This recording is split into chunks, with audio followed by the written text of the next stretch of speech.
ditangkap di dalam kelung, proses selanjutnya akan kita giring lagi menggunakan bambu.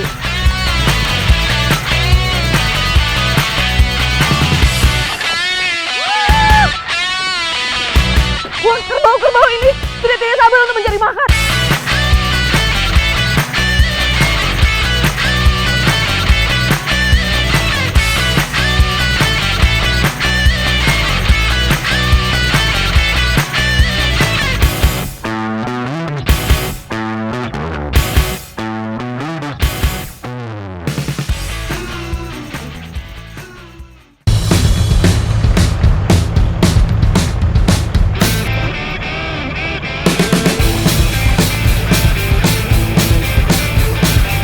Hari ini saya berkendara di timur Provinsi Sumatera Selatan, tepatnya di Kecamatan Pedamaran, Kabupaten Ogan Komering Ilir.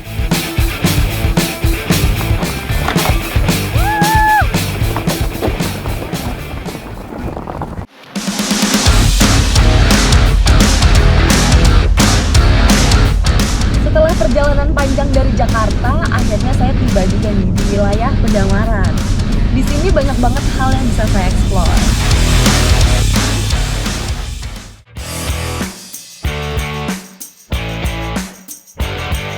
70% landscape wilayah Pedamaran merupakan lahan rawa gambut.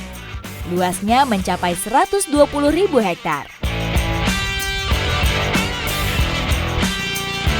Hari ini bersama pemilik jaring, kami membelah sungai Babatan menuju bubur raksasa yang dipasang di ujung rawa. Desa Pedamaran ini dikenal juga sebagai sentra ikan. Jadi saya nih diajak sama para nelayan untuk memanen ikan hari ini. Bang El, pemilik kelola lahan rawa, sudah memasang jaring sejak beberapa bulan yang lalu. Kita mulai panen hari ini.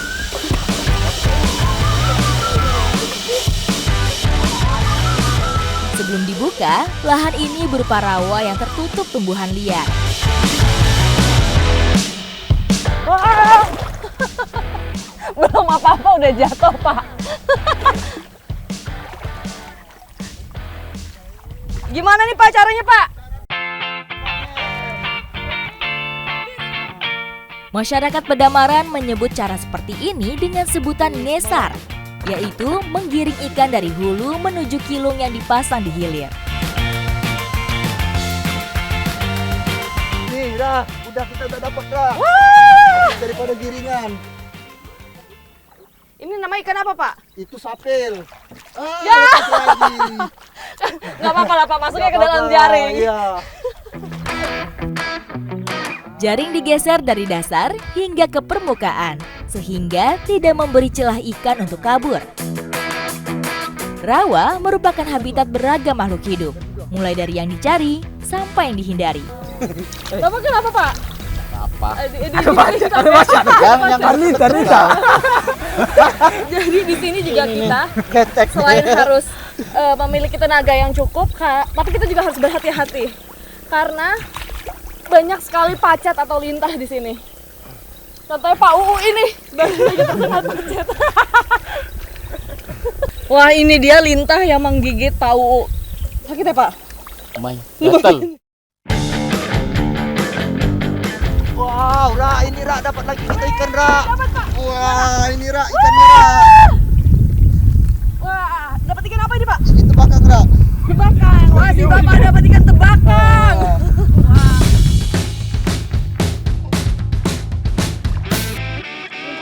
Setelah hampir 300 meter, kami kini semakin dekat dengan kilung. Sebentar lagi kita sampai, kita hanya perlu menggiring jaring sedikit lagi. Ya, Pak ya? Iya, sampai. Bentar lagi sampai. Ayo, semangat, semangat. Ayo.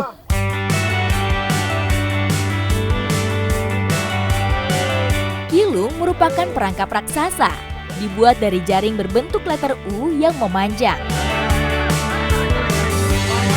Ikan yang masuk ke dalam kilung mustahil bisa kabur. Jadi kita mau menggiring ikan-ikan ini untuk masuk ke perangkapnya. Ayo.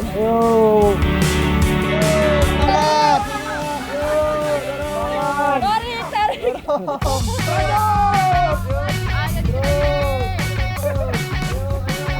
ikan-ikan ini sudah terperangkap di dalam kelung. Proses selanjutnya akan kita giring lagi menggunakan bambu.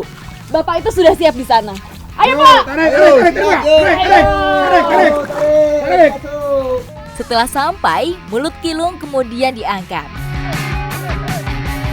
Kini semua ikan yang kami giring sudah terperangkap dan tinggal kami arahkan hingga ke ujung. Kita harus pindah ke sebelah sana untuk menggiring ikan-ikan itu dengan bambu. Aduh, namanya Pak. Ah, ya ini. Siap. Ayo, dorong. Dengan menggunakan 2 buah sampan, kami mengapit kilung sambil mengangkat jaring dengan batang bambu. Terus, kita pindah lagi. Oke, tarik. Semakin berat ternyata. Ayo, terus Pak, tarik Pak. Ah. Terus, dorong terus. Up. Kita turunkan lagi ya? Ya, turun. Kita pindahkan ke sebelah Pindahkan lagi sebelahnya. Terus, Tarik. tarik. Pindah lagi. Oke, tarik. Ayo. Ayo lagi. Ayo. Ah, itu ikannya nah, udah. Ayo, Gimana ikannya sudah kelihatan ya.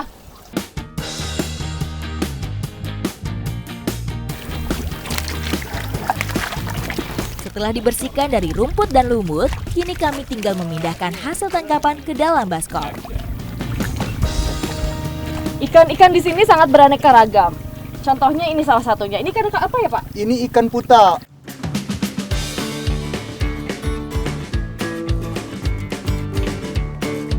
Selain ikan mirip belida, ada juga beragam jenis ikan rawa lainnya. Ini ada juga nih ikan betok.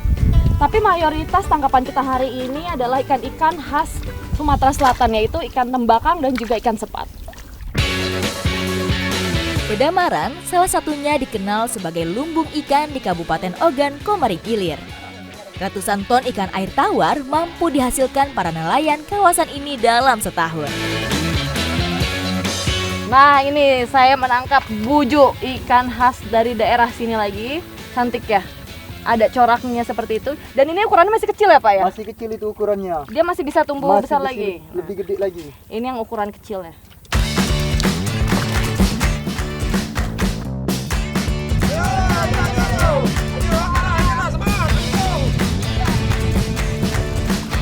Banyak nih.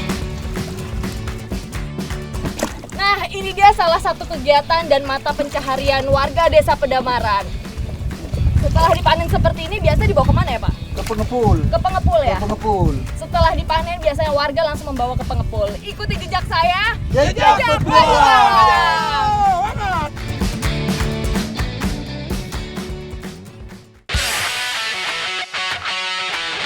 Kemarau juga menyurutkan Danau Teluk Rasau, yang sebagian wilayahnya masuk Desa Menang Raya, Kecamatan Pedamaran. Airnya yang menyusut menyisakan spot pemandangan musiman berupa hamparan padang rumput yang memukau. Sekarang saya sudah bareng dengan teman-teman camper van Sumatera Selatan menuju Danau Teluk Rasau, lokasi kita camping malam ini. Danau Teluk Rasau hanya berjarak beberapa kilometer dari pusat keramaian Kecamatan Pedamaran. Setelah melewati perkampungan dan jalanan tanah, akhirnya kami sampai saat hari mulai gelap. Akhirnya saya sampai di Danau Teluk Rasau bersama teman-teman dan siap untuk camping malam ini. Sekarang waktunya menggelar roof tent, awning, lampu, meja, dan kursi. Wih, udah hampir jadi aja nih Om Tante. Masak apa kita? Masak pindang tulang. Pindang tulang. Wah, mantap nih. Ayo, aku bagian apa nih? Selain kuah yang sedang diolah, aroma sambal khasnya pun cukup menarik perhatian saya. Nah, paling enak nih kita makannya pakai ini Om. Iya benar. Sambal apa ini? Sambal buah. Sambal buah. Buahnya pakai buah apa Tante?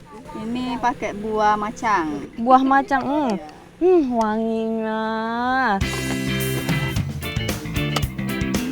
Setelah menunggu, sepertinya hidangan malam ini sudah bisa dinikmati. Kini kami siap-siap untuk menikmati pindang tulang hasil olahan kawan saya, Om Eryan. Wah, nikmat sekali kelihatannya nih. Pasti nikmat lah ya Om ya. Iya dong. Makanya harus pakai sambal dan juga pete. Sekarang, semua larut dalam kenikmatan masing-masing. Pindang, sambal dengan petai dalam satu suapan. Anak-anak juga tidak ketinggalan. Mereka terlena dalam kelezatan hidangan malam ini. Menutup petualangan hari ini dengan makan masakan khas dari Sumatera Selatan bersama kawan-kawan baru sangat luar biasa. Ikuti jejak saya, jejak petualang.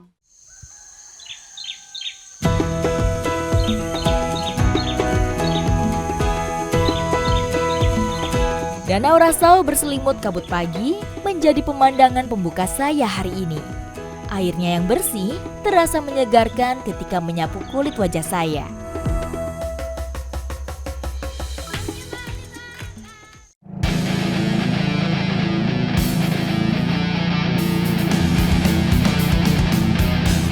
Pagi ini saya sedang menyusuri Sungai Babatan, Desa Cintajaya, Kecamatan Pedamaran. Nah, wilayah ini dikenal salah satunya karena memiliki tempat yang berbeda dalam mengembala hewan ternak. Ikuti jejak saya, jejak petualang.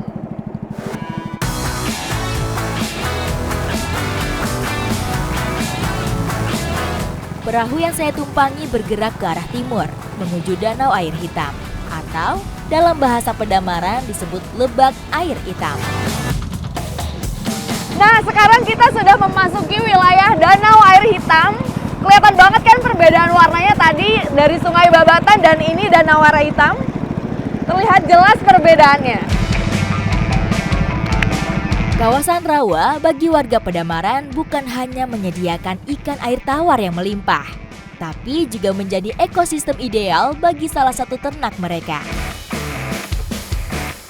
Biasanya pagi-pagi seperti ini, para peternak melepas liarkan hewan-hewan ternak mereka.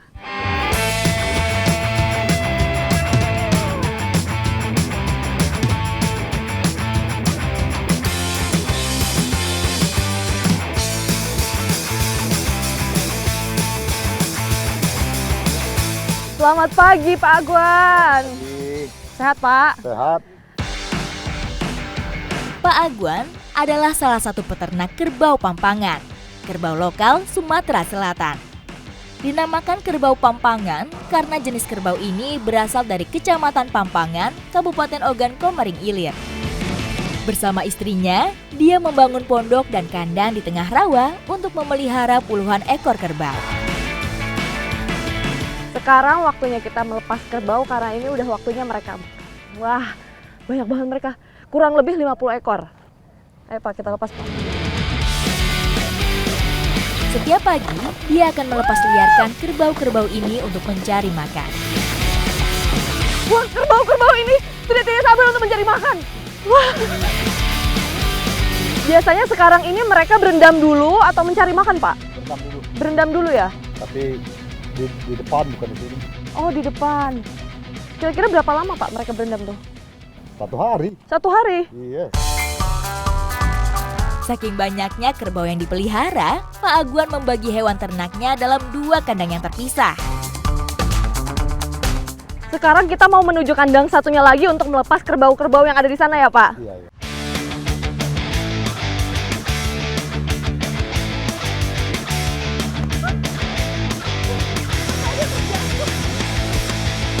Saat rawa menyusut, kerbau-kerbau ini berjalan cukup jauh dari kandang untuk menjangkau air.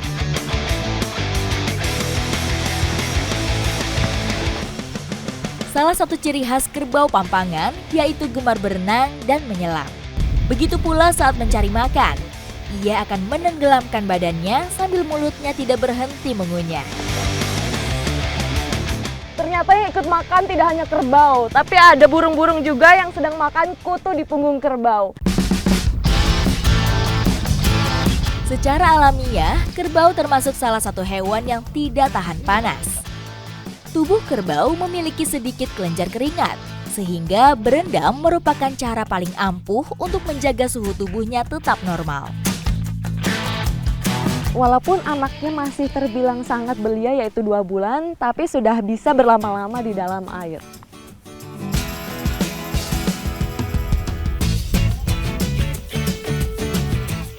Setelah seharian dilepas liarkan, menjelang sore hari kerbau akan kembali ke kandang masing-masing. Di kandang lain, saya mencoba lebih dekat dengan binatang bertanduk ini. Sepertinya mereka merasa terancam oleh kehadiran saya nih. Ciri lain dari kerbau rawa adalah berbulu hitam dengan tanduk yang cenderung melingkar ke belakang. Jadi kerbau-kerbau di sini ada 4 macam jenis tanduk. Yang pertama itu ada yang dungkul itu yang ke bawah. Terus juga ada yang dungkul sebelah itu jadi sebelah ke bawah, sebelahnya naik ke atas. Ada juga yang tegap itu dia normal ke atas gitu. Dan ada juga yang pilah sebelah. Jadi perbedaan jenis tanduk pada kerbau itu dikarenakan yang memang bawaan lahir dari kerbau-kerbau itu sendiri. Nah yang dungkul ini karena letak tanduknya itu tidak tepat pada tulang tengkorak si kerbau ini.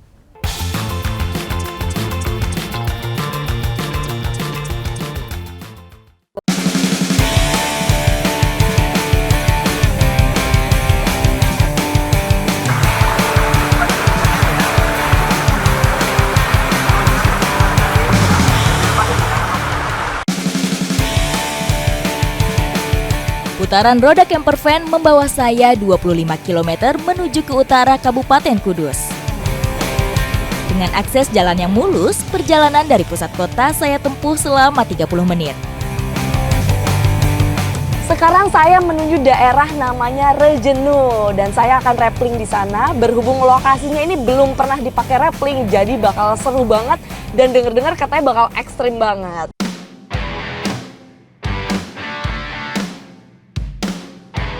Dari lokasi parkir, kami masih harus berjalan membelah hutan menuju air terjun yang dituju.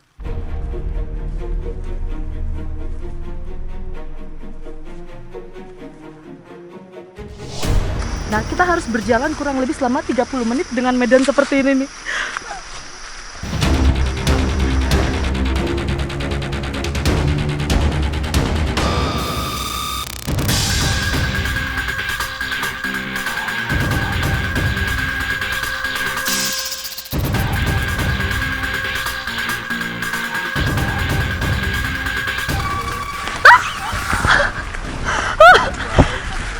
Harus hati-hati banget.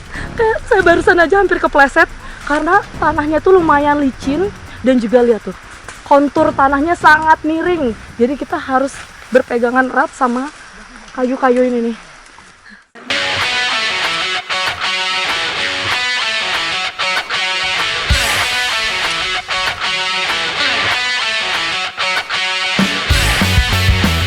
Ikuti jejak saya, jejak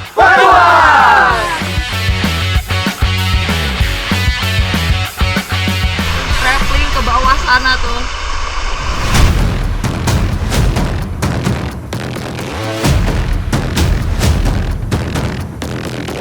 Rappelling tidak bisa dilakukan sembarangan karena harus memperhatikan kondisi pemanjat serta medan yang dilalui. Kebanyakan pemanjat melakukan rappelling dengan teknik memiringkan tubuh ke bawah sambil berpijak pada dinding tebing dan turun secara perlahan-lahan. Nah, sekarang ini saya berada di ketinggian 8 meter. Ini jalurnya sangat tinggi karena banyak lumut di batunya ditambah airnya lumayan deras di sini. Bukan hanya berlabel sebagai salah satu olahraga ekstrim, nyatanya rappelling juga sering digunakan untuk evakuasi dan penyelamatan korban yang sulit dijangkau. Sebentar lagi saya sampai di dasar nih. Tapi mau nikmatin dulu dingin airnya nih.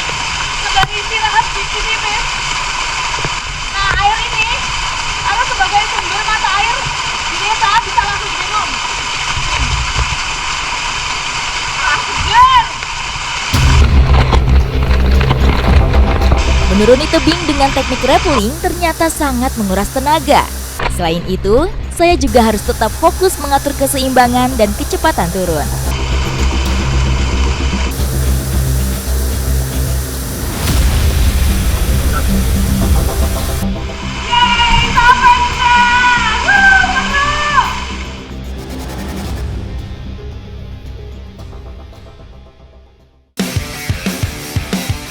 Pulau Gede adalah pulau kecil yang terletak di sebelah utara Kabupaten Rembang. Pulau tidak berpenghuni ini menjadi habitat kerang kampak atau warga sekitar menyebutnya wadungan.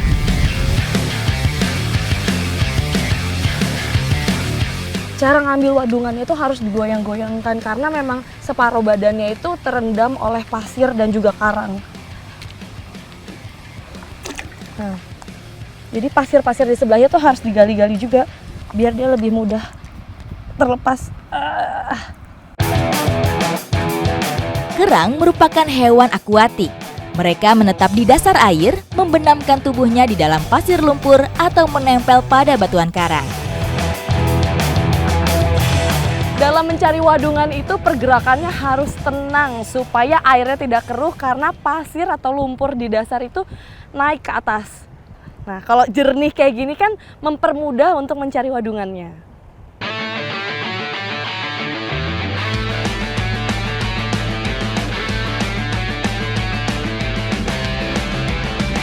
Kerang kampak memiliki warna cangkang luar coklat kehitaman dan terlihat mengkilap. Pak, bedanya yang ketutup sama enggak kok? Apa ya, Pak? Nah, yang kebuka mati, Mbak. Oh, yang kebuka ini mati.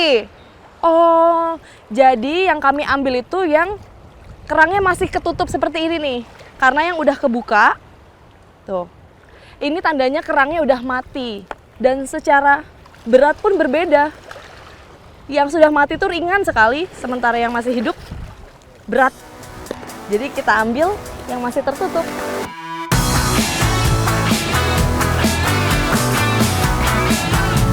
Sama seperti kerang lainnya, kerang tanpa cangkang juga harus dibersihkan terlebih dahulu sebelum dimasak.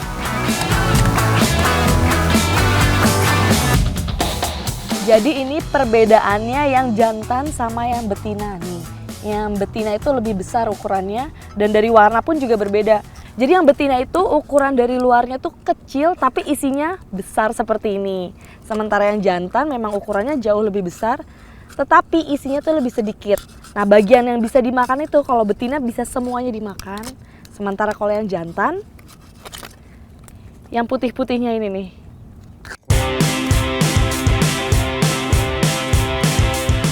Nah, setelah ini, sebagian akan saya bawa untuk bekal menginap di campervan. Ikuti jejak saya, jejak petualang.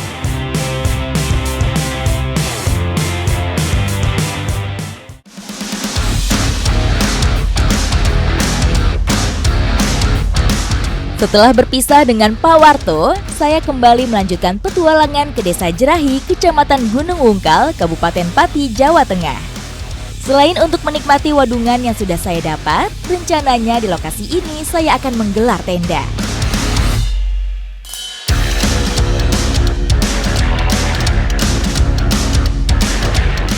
Kerang wadungannya sudah saya bersihkan, sekarang waktunya diolah. Tapi sebelum itu saya mau peras dulu jeruk nipisnya supaya menghilangkan amisnya. Selain mengandung asam sitrat yang dapat membantu mengikis bau amis, aroma segar dari jeruk nipis juga bisa memberikan rasa segar pada hidangan.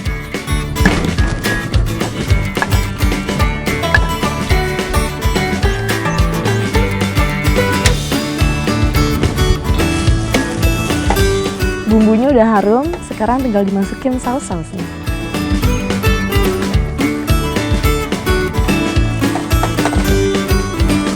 Nah, semua bumbunya udah tercampur, sekarang tinggal dimasukin wadungannya.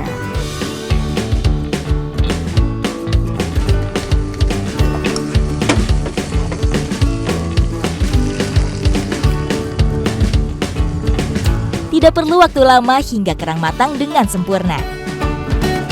Akhirnya wadungan bumbu pedasnya udah jadi. Nah, dari tampilannya menarik banget kan. Dari secara aroma pun juga menggugah selera untuk nyobain. Sekarang waktunya saya coba.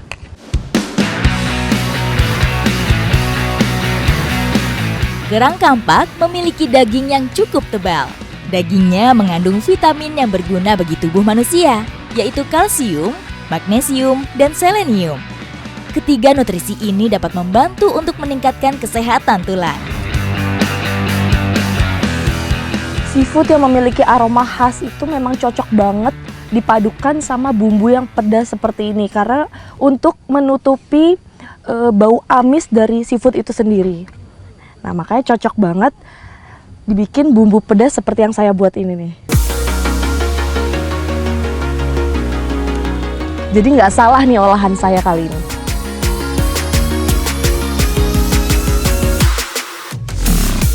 Sunset di Bukit Jerahi menandakan waktunya saya untuk istirahat karena besok masih banyak hal yang akan saya eksplor di utara Jawa Tengah. Ikuti jejak saya, jejak petualang.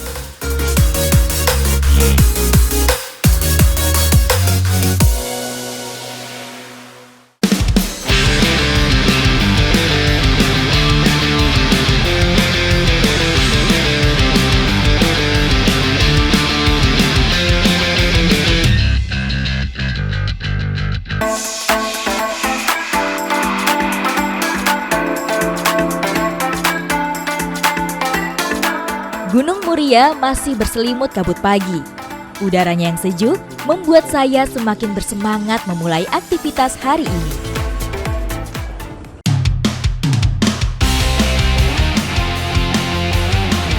Alam dan kearifan masyarakat Jawa Tengah sepertinya tidak pernah habis untuk dijelajahi. Salah satunya Kabupaten Rembang, tepatnya di Desa Kajar, Kecamatan Lasem.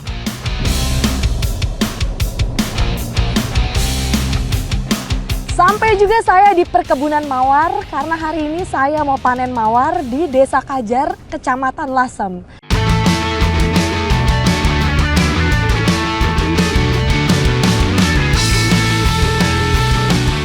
Halo Ibu, udah siap-siap mau panen mawar ya Bu ya?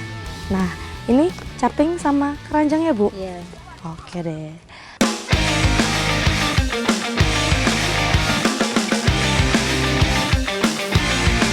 Mawar adalah salah satu jenis bunga yang memiliki lebih dari 100 spesies. Bunga yang berasal dari benua Asia ini kini sudah tersebar ke seluruh belahan dunia. Salah satu desa yang sudah memanfaatkan dan memetik manfaat bunga mawar adalah warga Desa Kajar.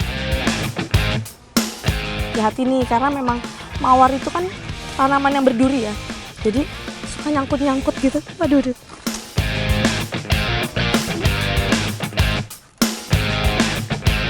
Nah, jadi mawar yang sudah bisa dipanen itu yang sudah mekar seperti ini. Dan dalam mengambilnya itu harus hati-hati karena memang banyak sekali duri-durinya nih. Contohnya, ini dia nih. Untuk memetik bunga di kebun yang terbilang rapat seperti ini harus hati-hati. Karena duri-duri pada batang mawar yang tajam bisa melukai kulit. Total luas perkebunan mawar ini adalah 2 hektar. Dan mawar ini juga bisa diolah menjadi makanan atau minuman atau sebagai bunga tabur. Masyarakat Desa Kajar sudah lama membudidayakan bunga yang selalu menjadi simbol kecantikan ini. Mulai dari pekarangan rumah, tumpang sari, hingga berkebun. Meski sekarang memasuki masa puncak panen, tapi masyarakat di sini biasa memetik sesuai kebutuhan atau permintaan saja. Bunga mawar ini bukan bunga musiman, jadi bisa dipanen setiap harinya. Nah, hasil panen mawar ini mau saya bawa sebagai pelengkap prosesi jamasan atau ritual adat. Ikuti jejak saya, jejak petualang.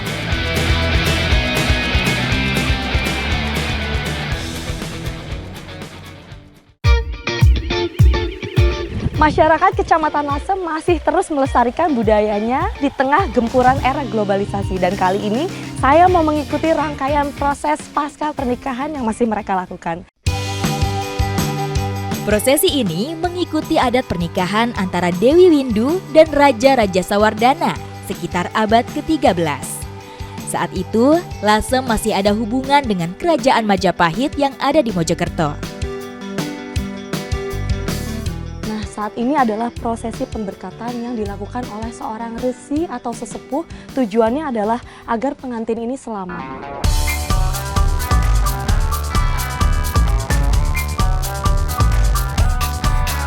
Sama seperti prosesi pernikahan di era modern, mereka menggelar acara bancaan yang berisi jajanan polo pendem atau makanan tradisional yang berasal dari dalam tanah.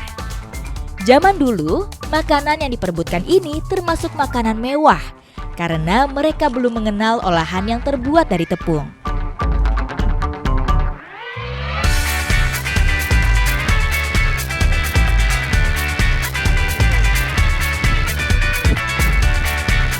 Tujuan dari berebut tambir ini adalah supaya kita semua terhindar dari hal-hal negatif.